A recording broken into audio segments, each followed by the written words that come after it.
Andrew. It would be very interesting to know what neurotraining works on. What does neurotraining work on? Sounds like a simple question, but that's going to challenge the thinking of a lot of people, because when a person has a problem, they think there is an answer to that problem. So they get it into their head that, well, maybe if I find the right person with that right answer, they can give me that answer and I'll get better. But actually it doesn't work that way. How it works really is that your nervous system is adapting to all sorts of influences over a long period of time.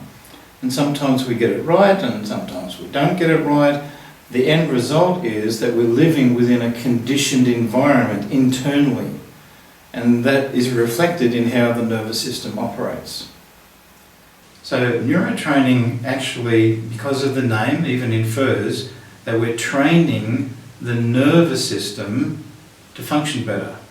Now, better basically means that we're training the nervous system to function more in line with how the genetics designed it in the first place, which is healthy, natural, normal functioning. So when a person has a problem, instead of them looking for neurotraining as having an answer to it, because we don't really, what we do is we investigate your nervous system and find out what it's doing and give it a better option of operating so it does the work. We actually don't fix anything. So knowing that, having the concept that there's a precluded idea of what neurotraining works on is a false thought, because it works on everything and it works on nothing, because we're just helping your nervous system to function better, and it's your nervous system that works on whatever the function is, or the dysfunction in fact, that's going on inside you. So a person can have a cold, so they think they need to go and take some pills, but it wasn't pills that gave them the cold in the first place. So if you look at the mechanism of how you get to have the problem in the first place, and then find a better way of responding to that, then you've got a much better chance of learning how to deal with that situation if it comes up again in your life. So in many ways, neurotraining is literally training your nervous system, your immune system, all of your systems actually, to be prepared for what eventually will happen again. Because life's like that, things happen over and over and over. But if we keep the same reaction to the same thing every time, we're going to end up with the same result. So I think that was a definition of crazy, thinking that something is going to change, but you don't change your response to the things that happen in life. You just respond the same way, expecting change to happen, and it's not going to. So in the processes of neurotraining, we attempt to help people to understand that there's more going on inside them than what they think consciously.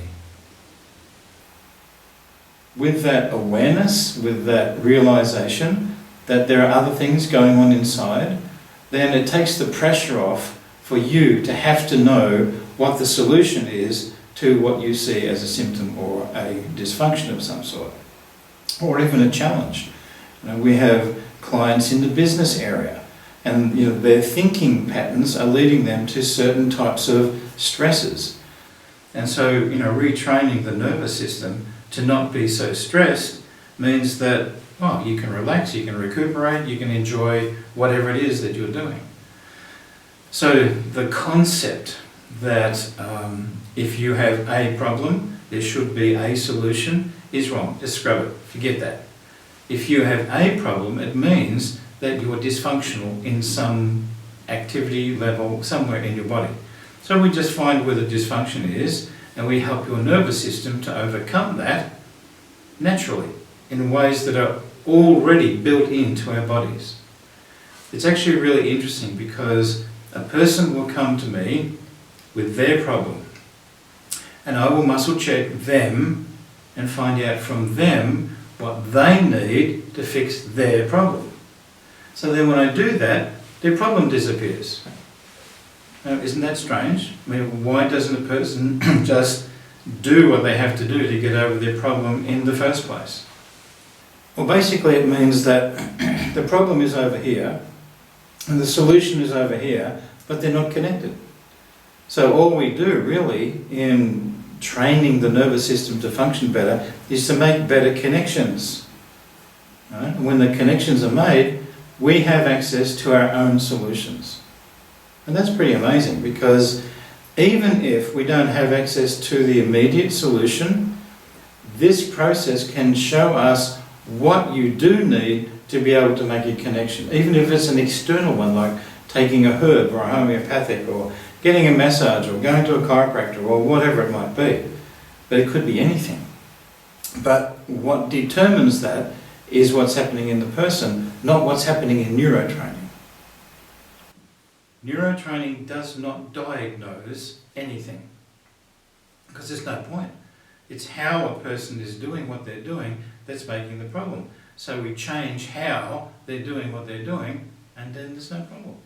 So we don't have to diagnose anything, because there's no need for it. People get better anyway.